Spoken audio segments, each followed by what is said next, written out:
Are you kidding me? Did you see that last clip? I'm blown away. Blown away. Okay, and I really like the way the first one turned out, so this is the second attempt at the character swap feature. Let's see how this one turns out with a different referenced image down at the bottom. Hello, welcome back to the channel. I'm Title Rec. Nice to meet you. So I'm thinking maybe I should do all my videos like this. What do you think? Let me know. So this process is pretty straightforward, but I want to test what happens when I hold something like a GoPro. Let's see what happens. So I'm noticing it does really good with 5-second clips, but no longer than that.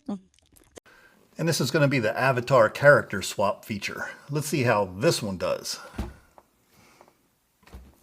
And I just want to be 100% clear that this is all natural, baby.